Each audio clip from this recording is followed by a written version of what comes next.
Hello, hello, hello. Mike Carabin again here today.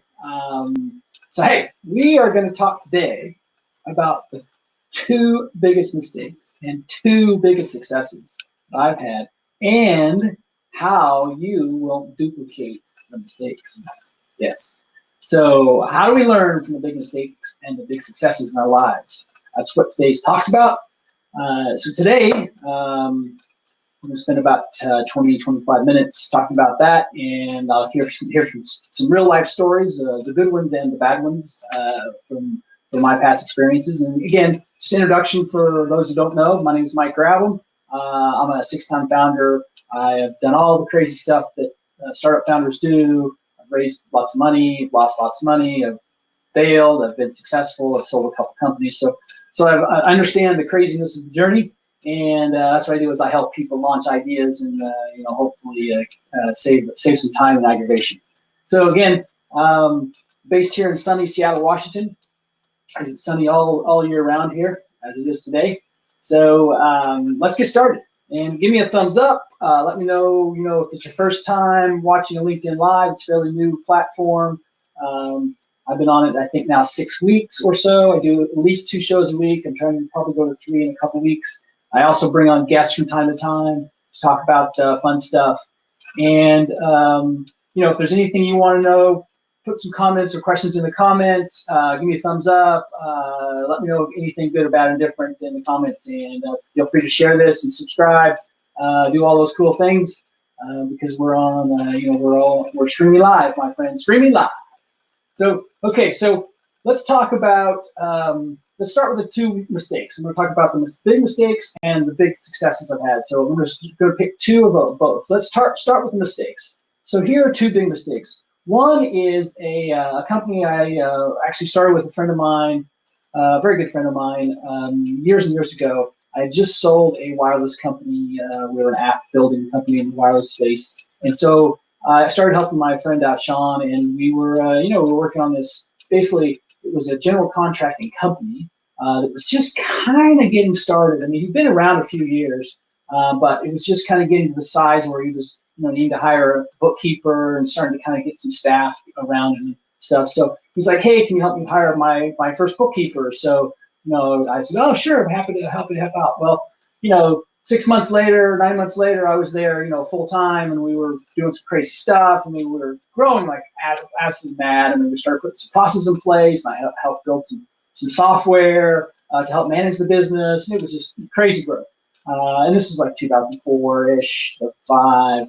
And we grew crazy for the next couple of years. We were a run rate where we were doing probably almost 600 grand a month by the within a few years, going from like 50 grand a month to 600 grand. So super fast growth. Grew too quickly. Looking back, absolutely too quickly. End of the day, we basically kind of split up assets, and I took the company we had started while we were together. It was called Finish Company, and we had several trades in it. So with that, what happened with that entity is here's what I learned with in that process.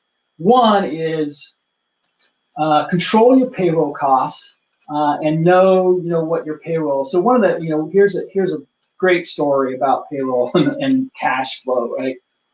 Knowing your cash flow. So here's what you need to.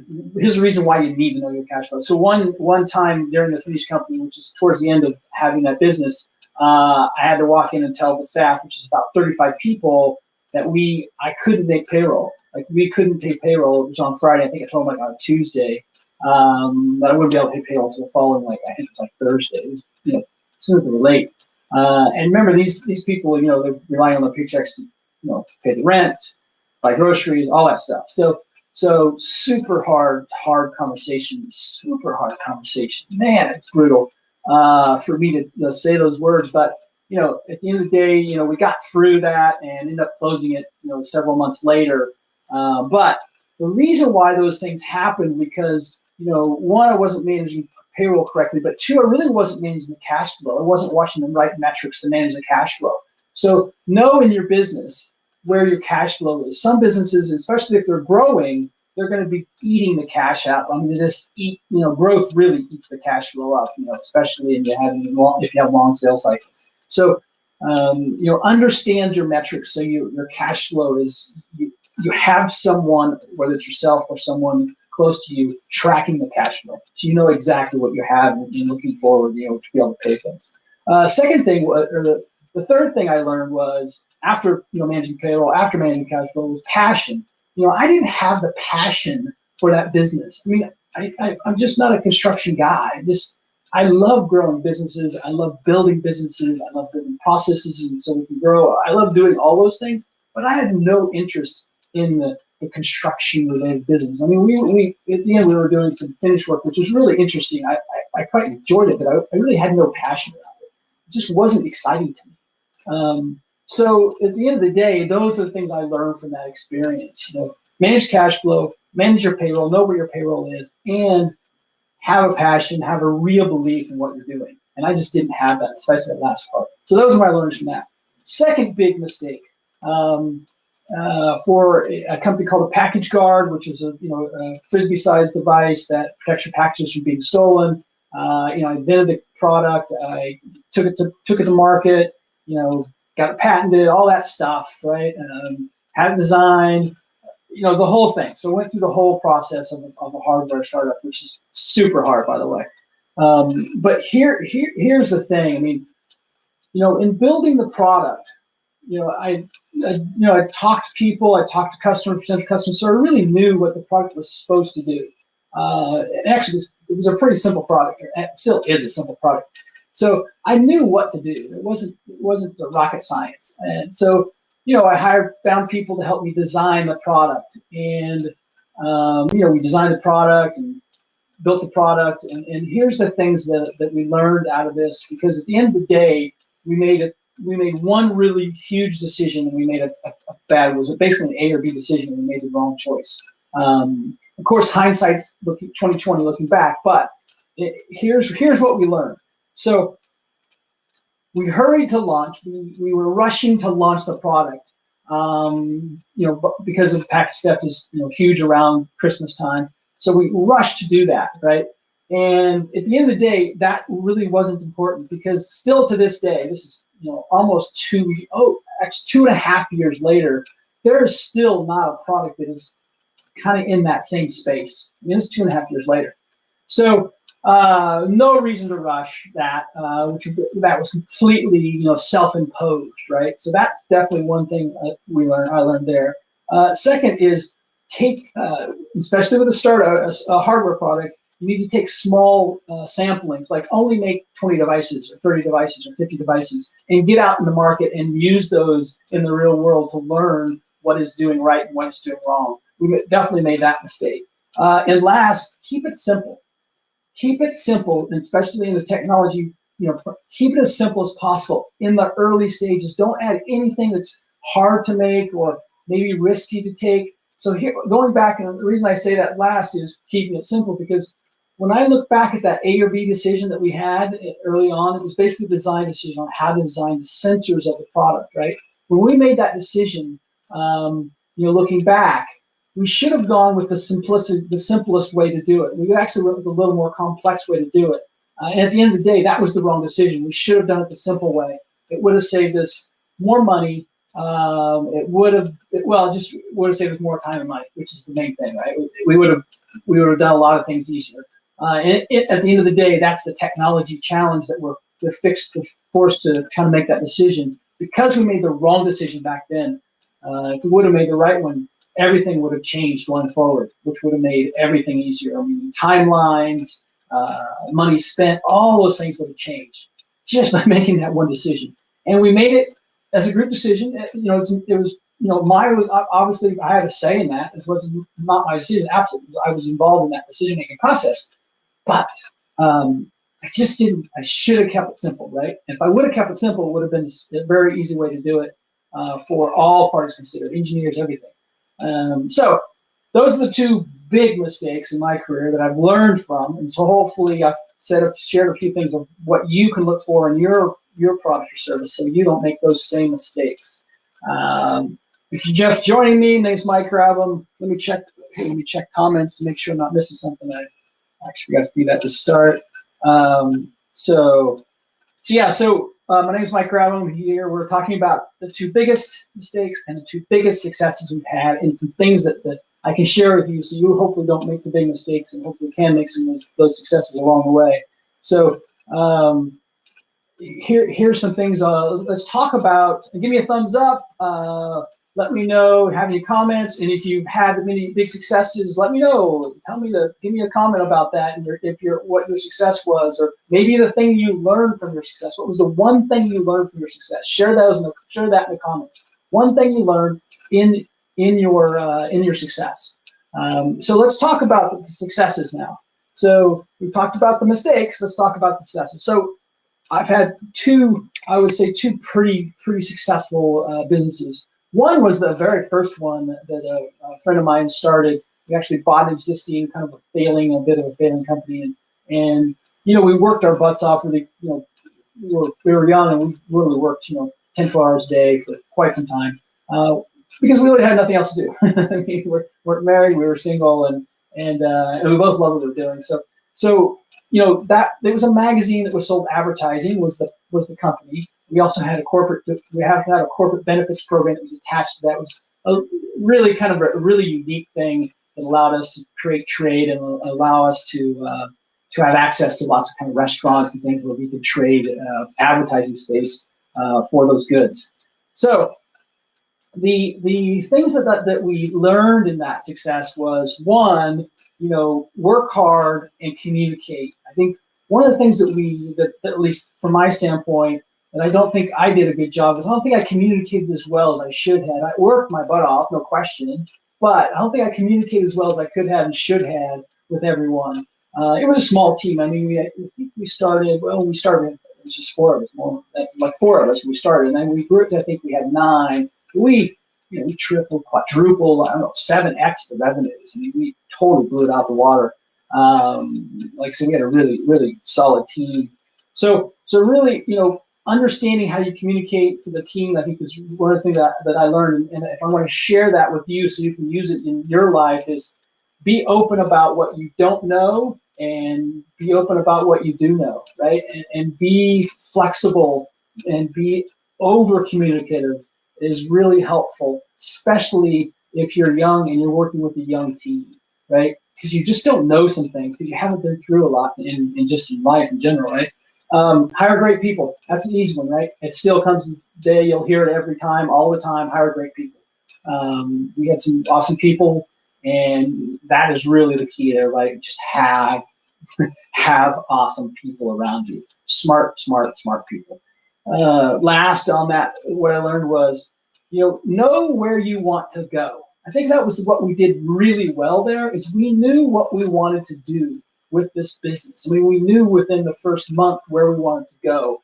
And, we didn't necessarily create a 40-page business plan to do that, but we really knew where we wanted to do with the current business and where we thought we could take it. It was really clear to all of us. So I think that was really what made a difference for that company in that little span of time.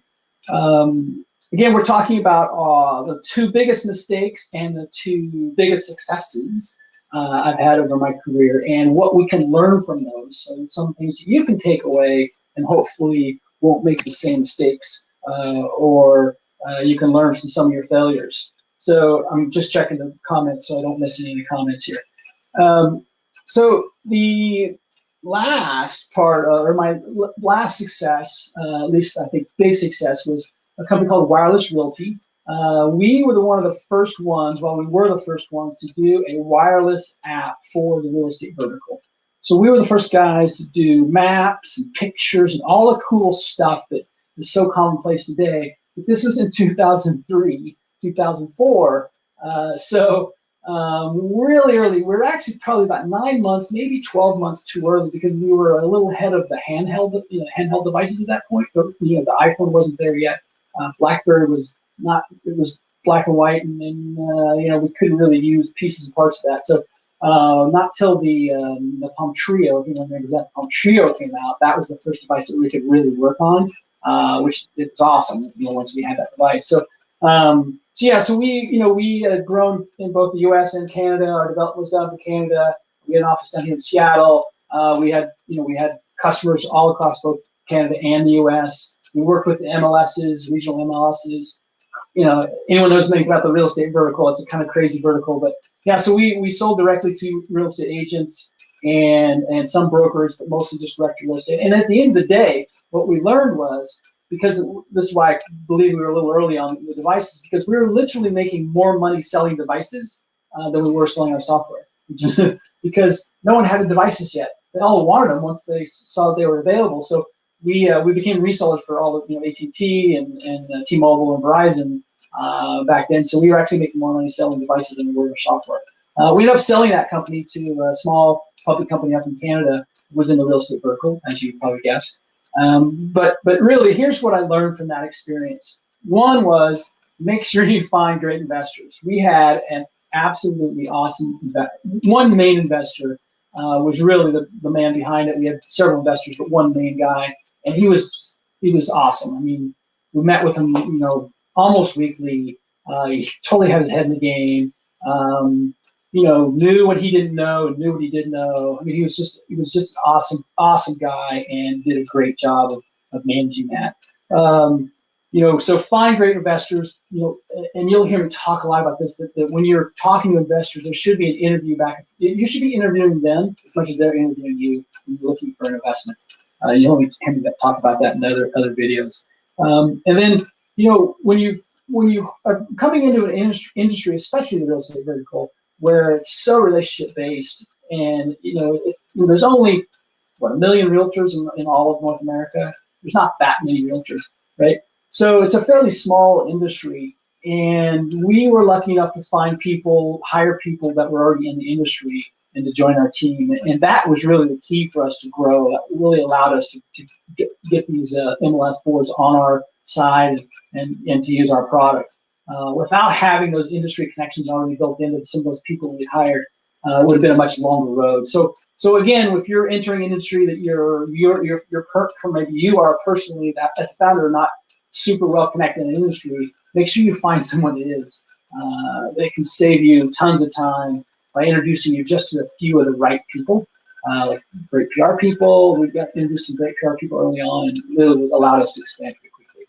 And then the last but not least is, when we sold the company, we could have done a better job, me personally, could have done a better job of planning the sale. Like, how long does it take you? Like, we knew we wanted to sell the company.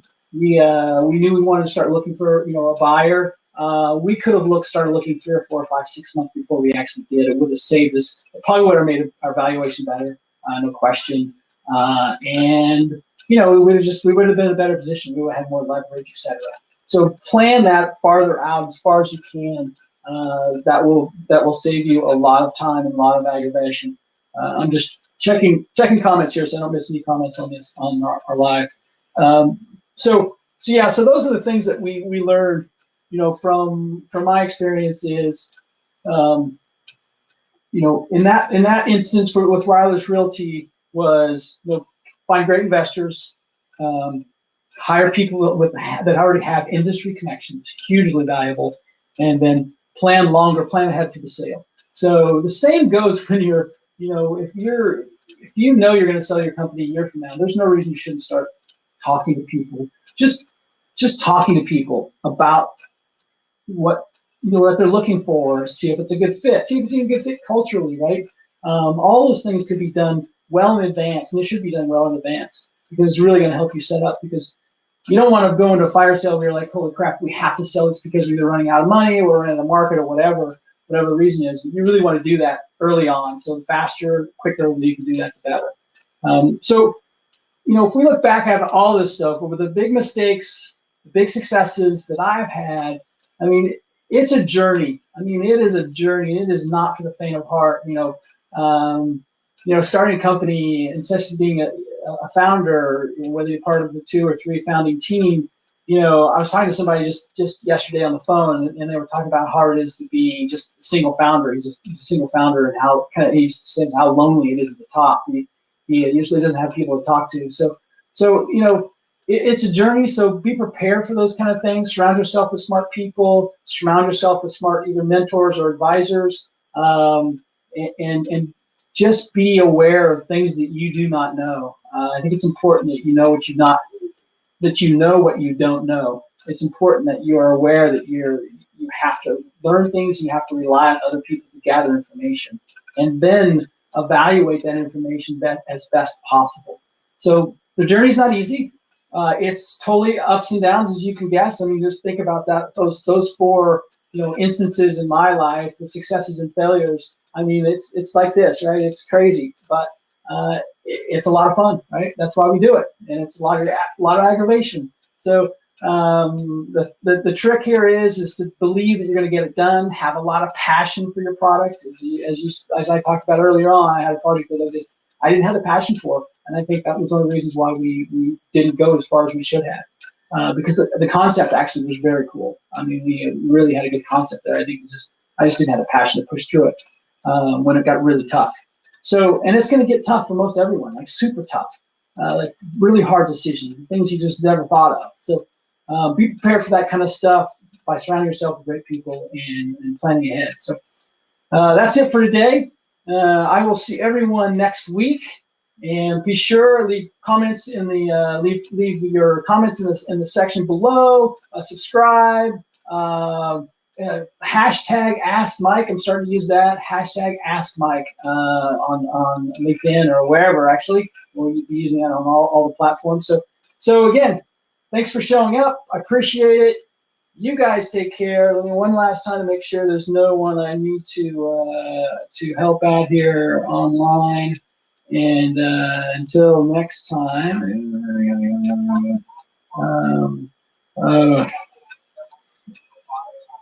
Uh, can you share tips on how to verify that mentor actually can help your startup? Oh, I'll just do that right now, Sandy. So Sandy asked a question: can you share tips on how to verify that a mentor can actually help your startup? Here's how we do that, right?